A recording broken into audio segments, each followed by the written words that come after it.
Bonjour.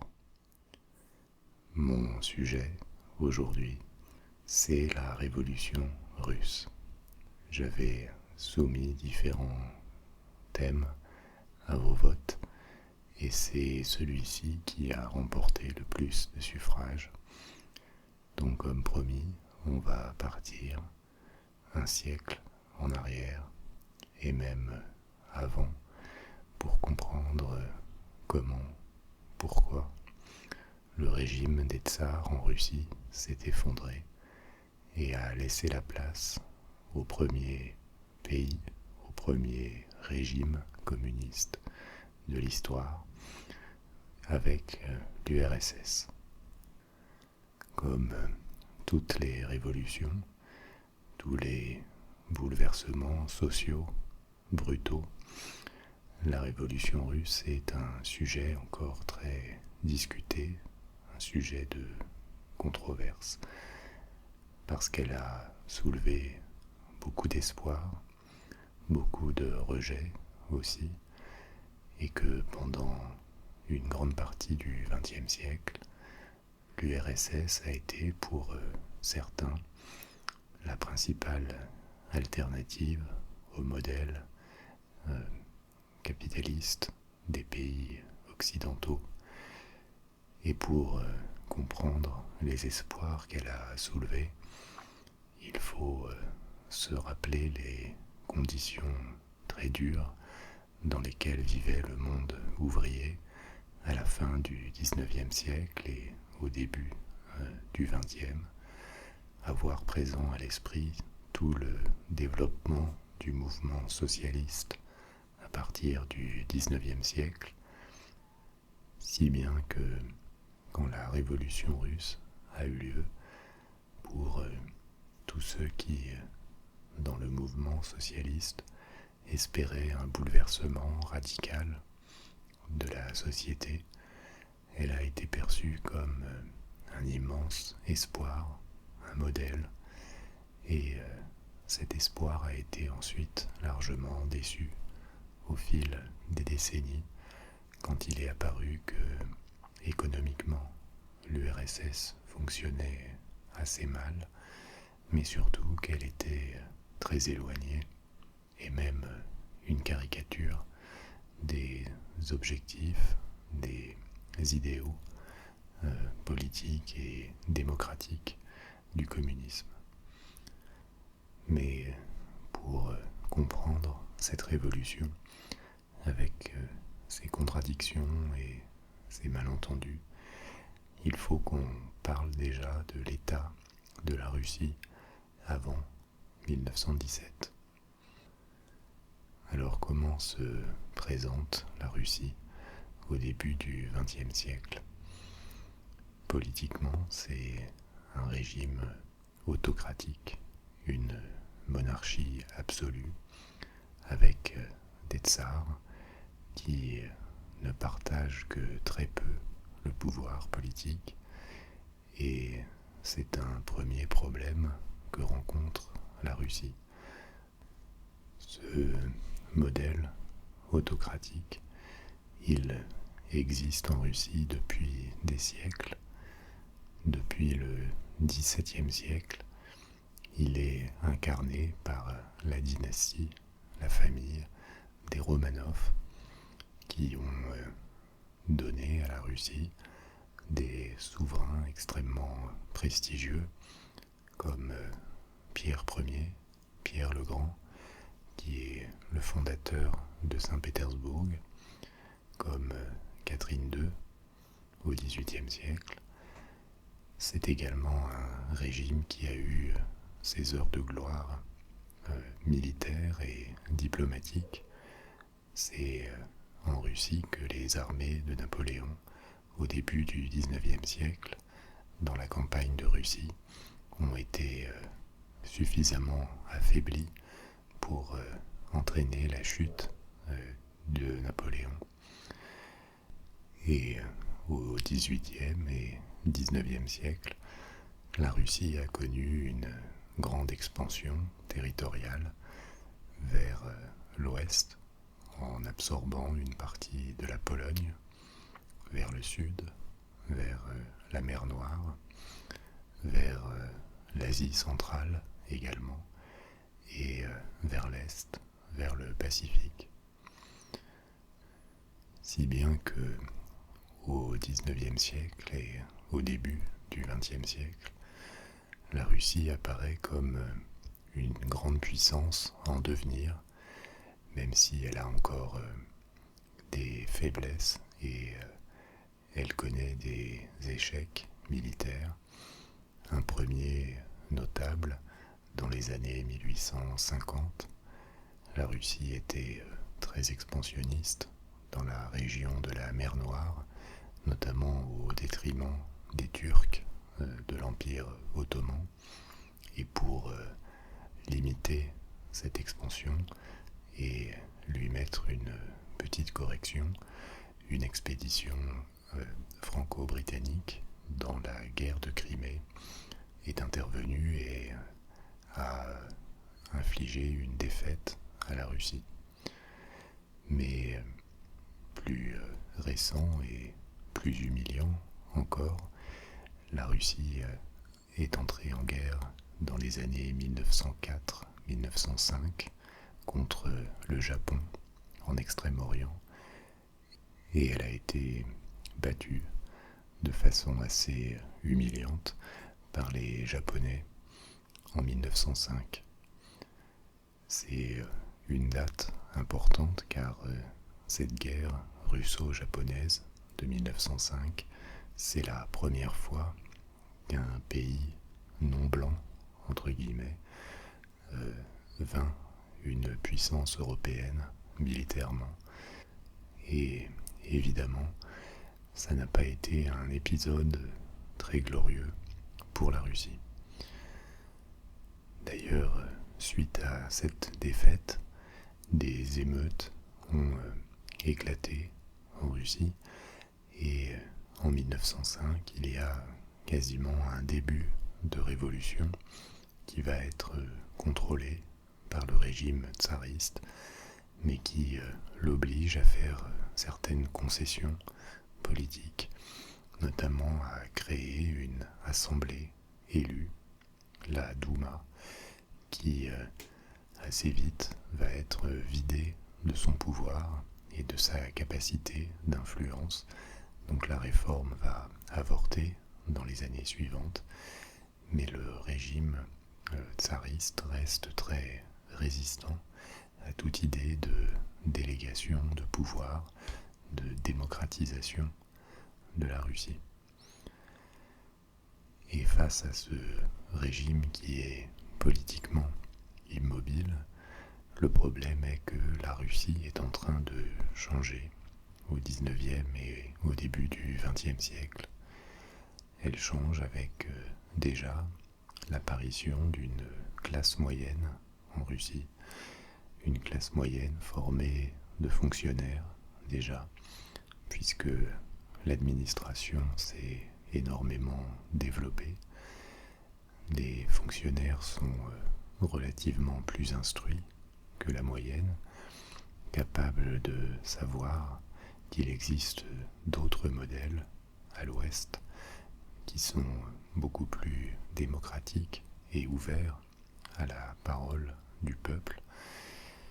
Il y a également dans cette classe moyenne, avec les progrès de l'éducation, des médecins, des avocats, et même si cette classe moyenne reste très petite, ce sont quelques pourcents de la population dans les grandes villes, elle commence à exister et à peser politiquement. Mais il y a aussi une classe ouvrière qui a commencé à se développer. La Russie est encore un pays très agricole, plus de 80% de la population vit dans les campagnes, mais l'industrialisation de la Russie a accéléré dans les dernières années du XIXe siècle et au début du XXe siècle, à tel point que la Russie connaît la croissance industrielle probablement la plus forte du monde à cette époque. Son industrie est encore petite en comparaison, par exemple. Elle est 6 fois plus petite que l'industrie allemande quand commence la Première Guerre mondiale en 1914. Elle est 3 fois plus petite que l'industrie française et 15 fois plus petite que celle des États-Unis, mais c'est celle qui est en croissance la plus rapide et la Russie semble promise à devenir une grande puissance industrielle d'ici quelques décennies. En 1917, la Russie est encore un pays rural, agricole majoritairement, mais une classe ouvrière est apparue avec cette industrialisation très rapide qui est concentrée dans de grands centres industriels comme Moscou et Saint-Pétersbourg. Saint-Pétersbourg, depuis le XVIIIe siècle, c'est la capitale politique de la Russie, alors que la capitale historique de Moscou a été un peu délaissée. Et c'est une ville qui connaît une croissance extrêmement forte, qui présente des signes extérieurs de modernité, de richesse, d'ouverture vers l'Occident, mais également une misère ouvrière terrible, avec de gigantesques usines, parfois avec des milliers d'ouvriers qui dorment dans leur usine et dont les conditions de vie sont assez proches de la misère. Et cette misère ouvrière a fait entrer en Russie les thèses socialistes, celles de Marx et d'autres philosophes ou économistes socialistes du XIXe siècle, créant une opposition radicale au régime en place. Donc le régime tsariste se trouve confronté à une opposition qu'on pourrait appeler libérale, qui voudrait démocratiser le régime et le rendre plus proche des démocraties occidentales comme l'Angleterre, comme la France, voire les États-Unis, et une opposition socialiste qui critique et voudrait réformer plus radicalement le modèle économique et social de la Russie. Face à ces oppositions qui ne peuvent pas s'exprimer politiquement, le régime a choisi la manière forte et largement la répression.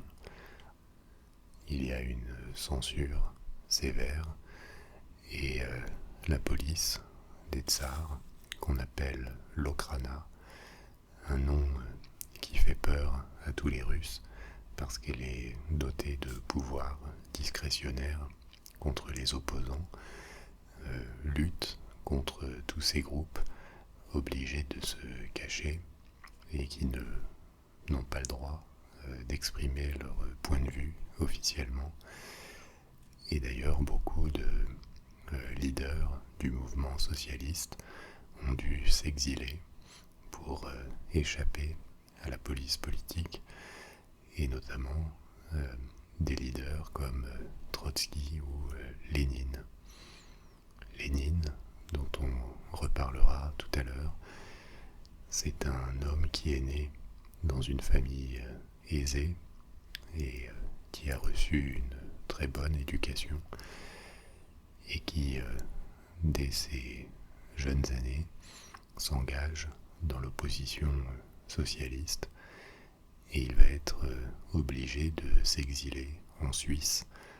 Il sera d'ailleurs largement inconnu en Russie quand la révolution va commencer, et il reviendra en 1917 pour prendre la tête d'un des mouvements révolutionnaires, les bolcheviks.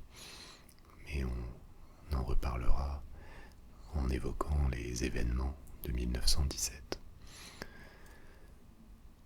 Donc, la Russie, comme vous le voyez, c'est un pays qui apparaît quand commence la Première Guerre mondiale, à la fois plein de promesses, de puissance, de croissance, d'expansion, et en même temps un régime très contesté de l'intérieur qui est fragilisé.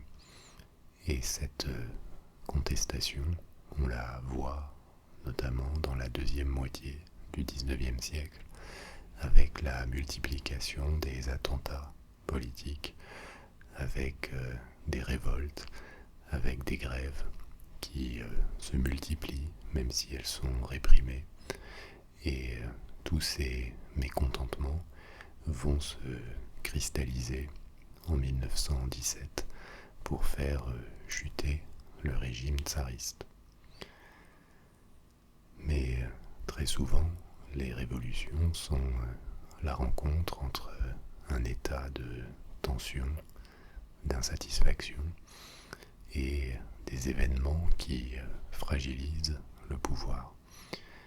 Et en l'occurrence, ce qui va provoquer cette chute des tsars, l'étincelle qui va mettre le feu aux poudres, c'est la Première Guerre mondiale et la débâcle des troupes russes face à l'Allemagne à partir de 1914.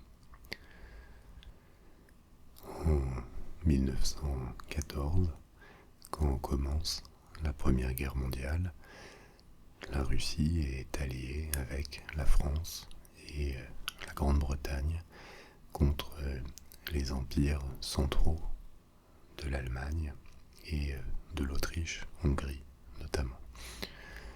Elle est rentrée dans cette alliance parce qu'elle se méfie de l'expansionnisme de l'Allemagne vers l'Est, parce qu'elle a des vues vers la mer Noire et l'Empire ottoman qui lui est allié de l'Allemagne, et également parce qu'elle s'intéresse de près aux Balkans où vivent d'importantes populations slaves, et c'est l'Autriche, la puissance dominante dans cette région dans laquelle l'Autriche est confrontée à de très nombreux nationalismes, et la Russie considère ces populations slaves comme proches ethniquement et historiquement des Russes.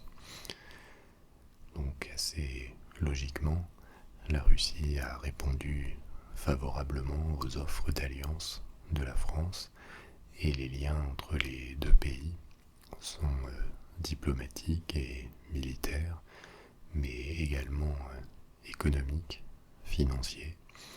En fait, quasiment la moitié de la dette russe qui a servi à financer les chemins de fer comme le transsibérien, les infrastructures et le développement industriel a été souscrit par des épargnants français que le gouvernement et les grandes banques françaises ont incité avec, entre autres, cet objectif diplomatique à financer le développement de la Russie.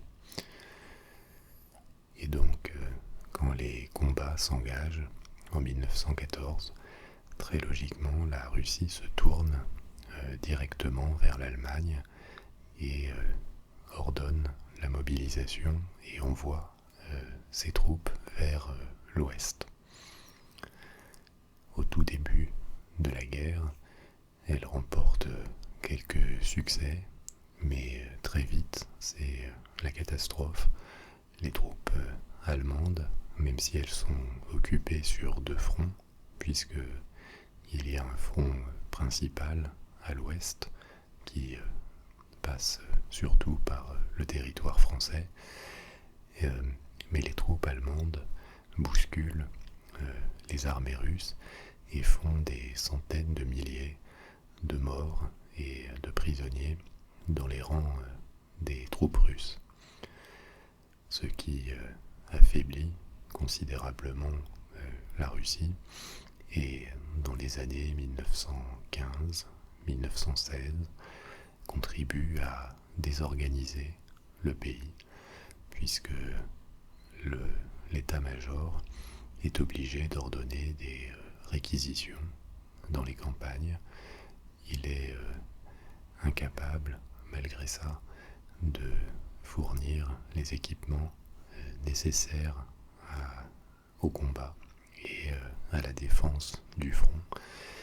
Et en plus de semer un désordre économique dans l'ensemble du pays, cette guerre qui est très impopulaire et mal comprise par la population nuit au prestige du tsar Nicolas II.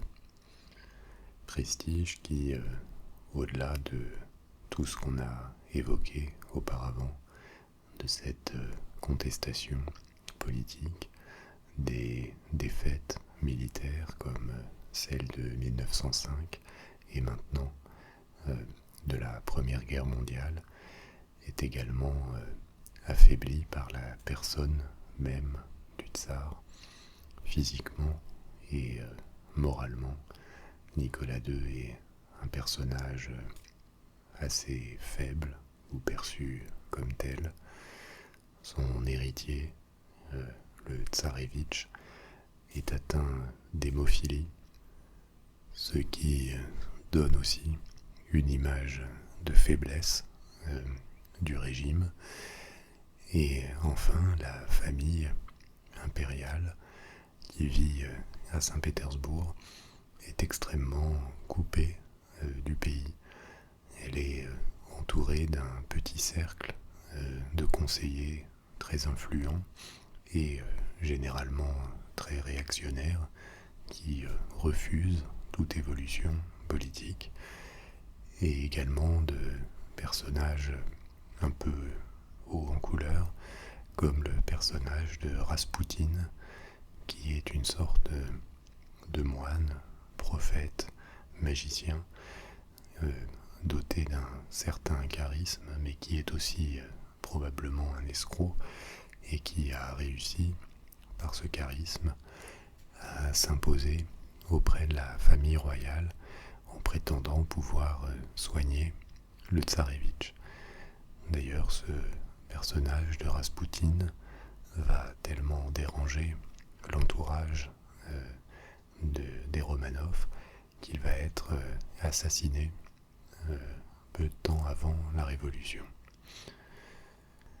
Et c'est ainsi qu'on arrive, début 1917, dans ce contexte d'opposition politique et sociale, de faiblesse du pouvoir, de désorganisation du pays à cause de la guerre, à l'éclatement de la Révolution.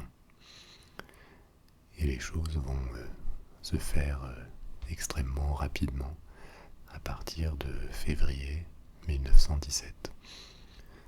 Alors une petite parenthèse pour vous signaler que à l'époque, la Russie utilisait un calendrier, le calendrier julien, qui était différent du calendrier utilisé dans le reste du monde, au moins du monde occidental.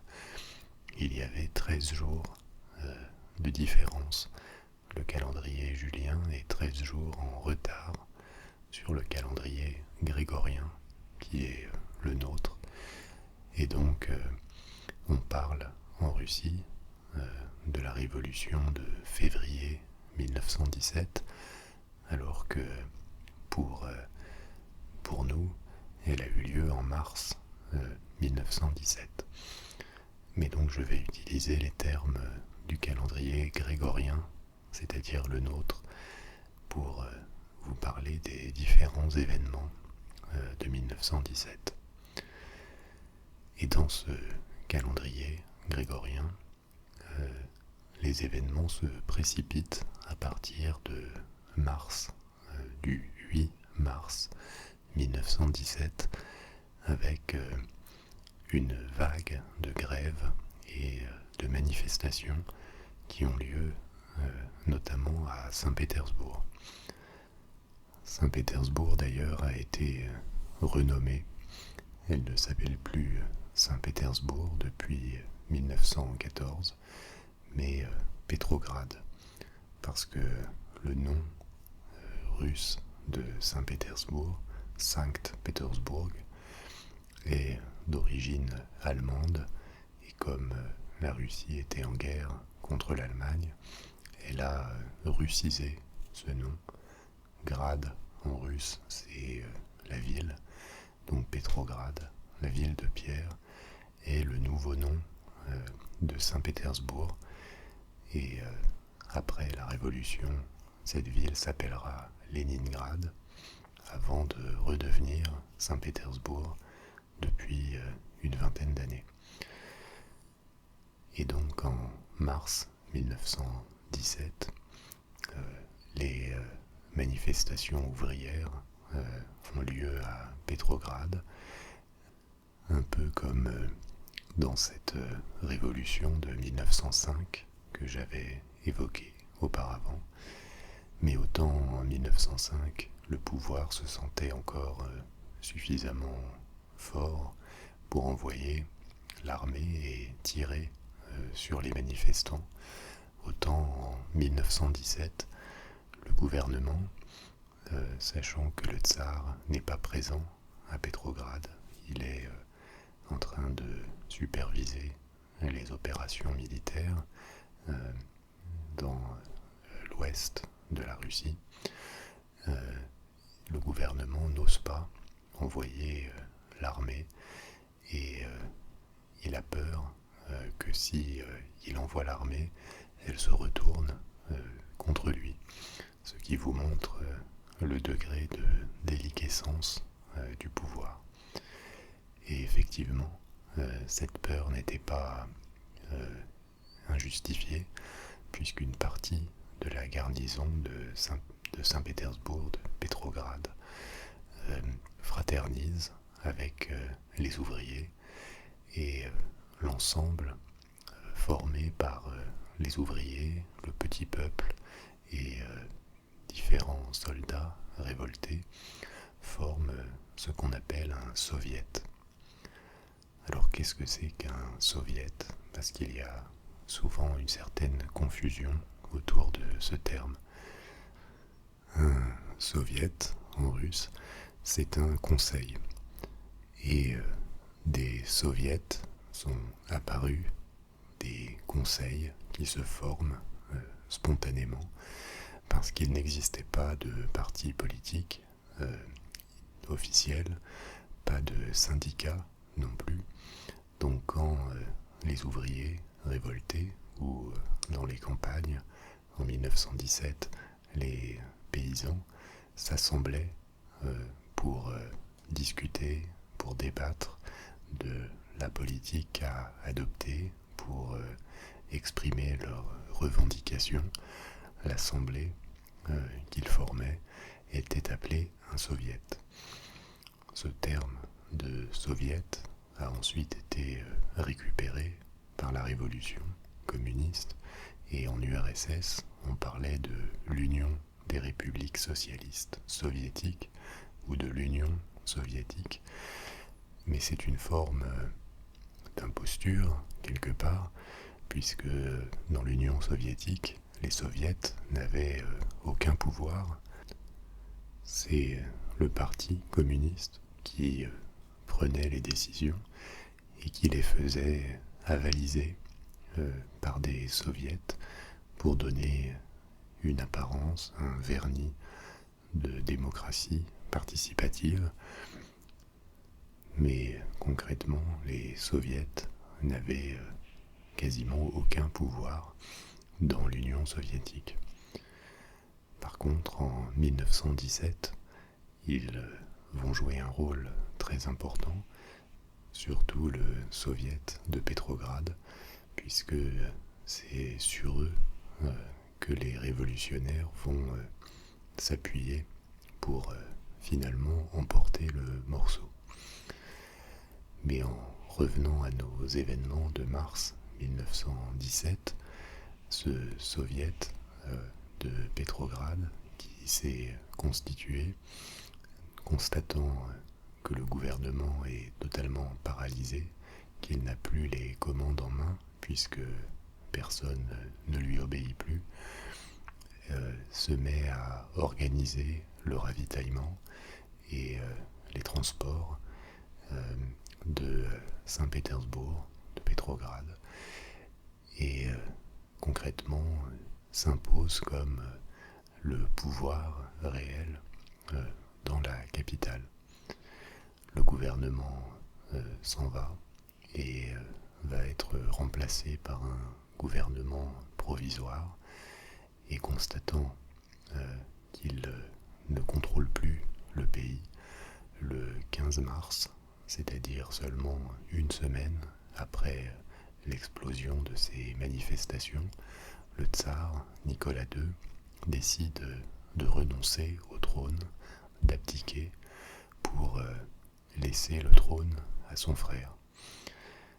Il n'est pas pour lui question de renoncer au régime tsariste à ce moment, mais son frère, le grand-duc Michel Romanov, refuse le trône, et spontanément, un gouvernement formé de représentants de la classe moyenne qui vient de cette Douma que j'ai évoquée auparavant, créée en 1905, mais dans les faits dénué de pouvoir. Donc un gouvernement qui représente plutôt la classe moyenne et la bourgeoisie se forme et officiellement prend le pouvoir pour assurer la transition de la Russie vers son prochain régime.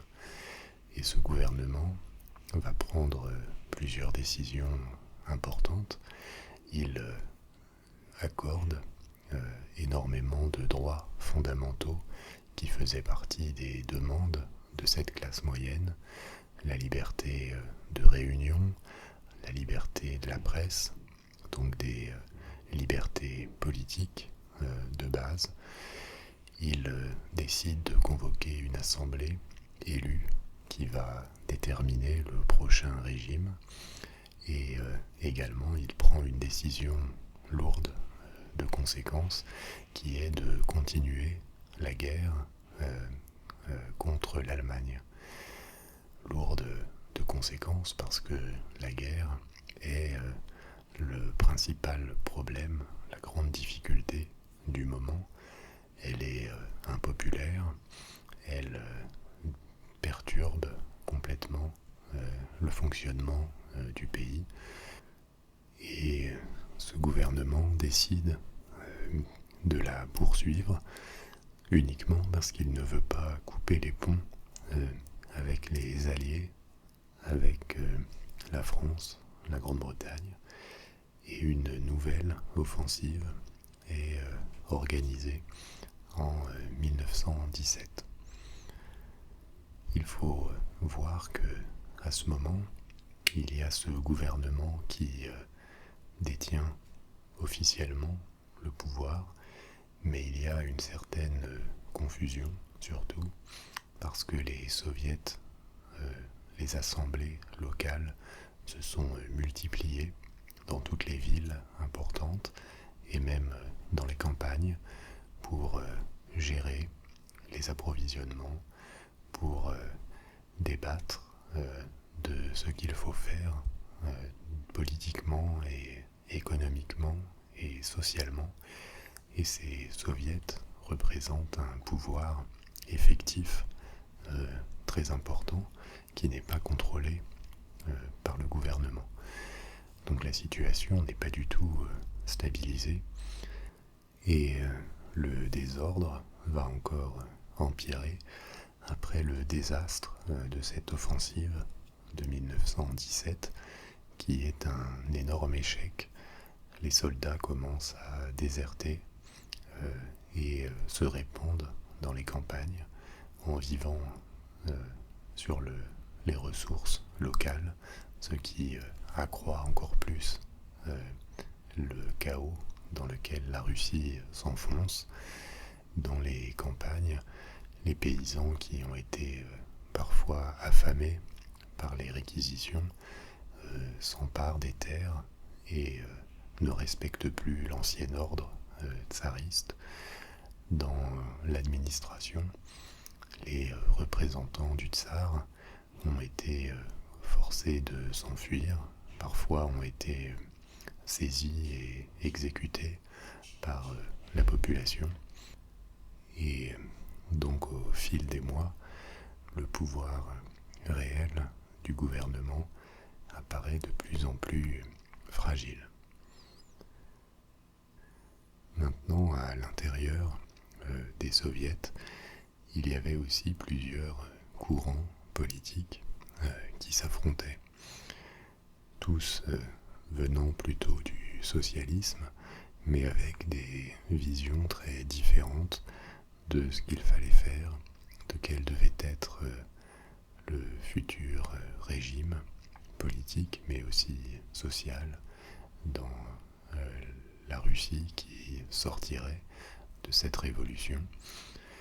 Et au début, en février-mars 1917, le courant dominant dans les soviets est plutôt favorable à la collaboration avec le gouvernement et à faire évoluer la Russie vers un modèle de démocratie plus à l'occidentale, avec des réformes sociales qui réduiraient les inégalités et donc un programme qui peut être qualifié de un peu radical mais pas communiste.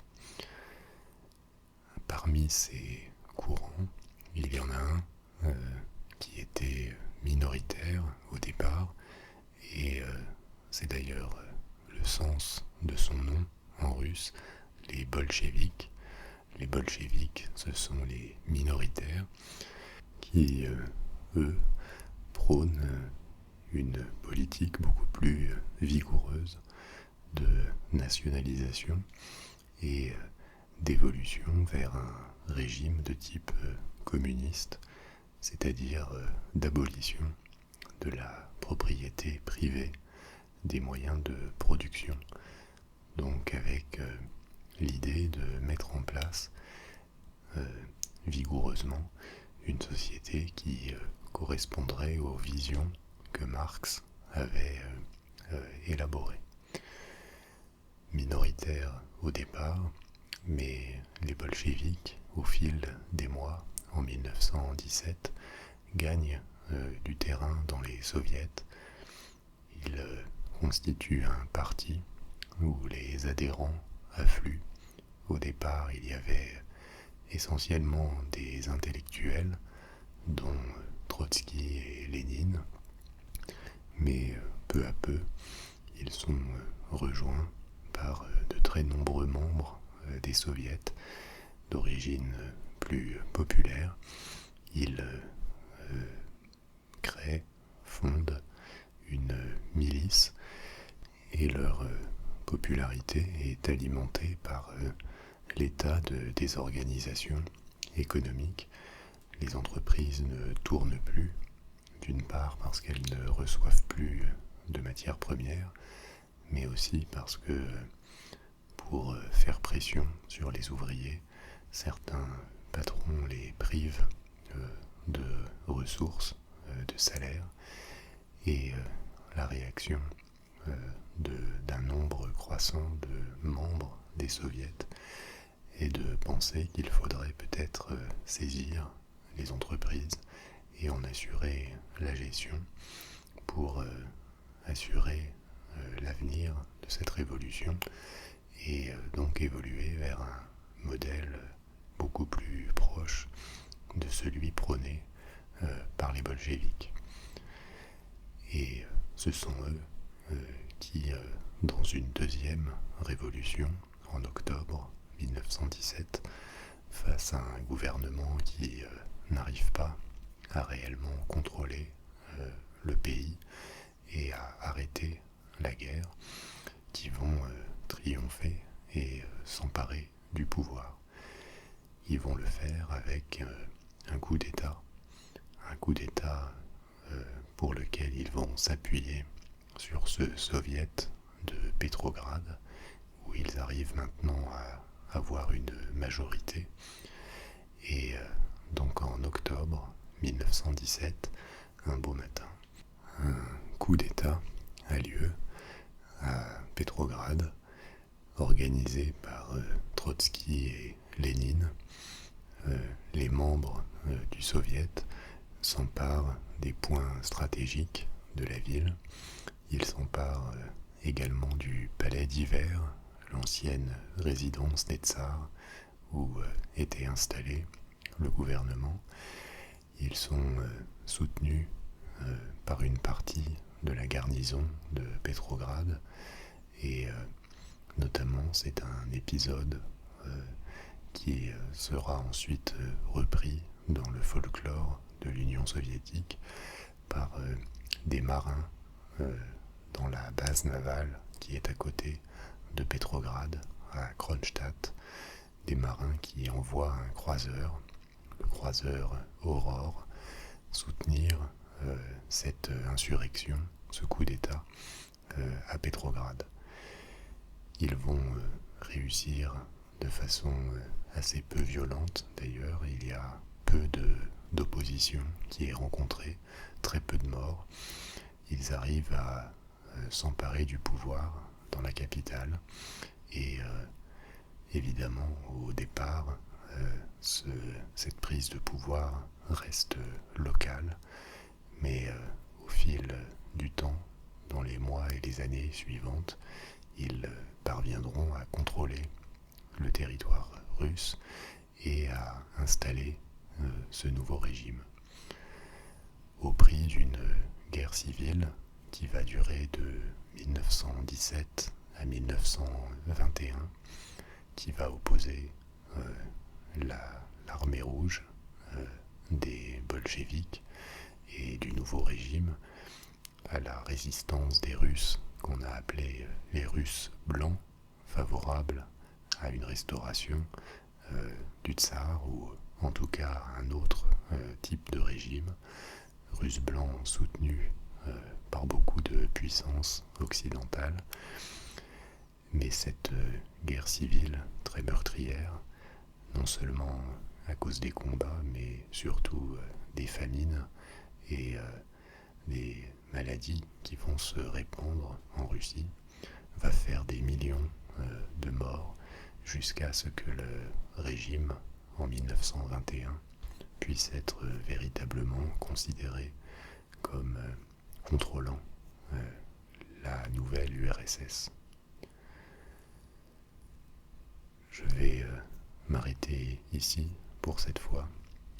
Si ça vous intéresse, je pourrais faire une autre fois une vidéo sur l'histoire de l'URSS. Mais en attendant, je vais vous laisser ici en espérant que, comme toujours, cette introduction vous a intéressé et qu'on se reverra bientôt pour un autre sujet.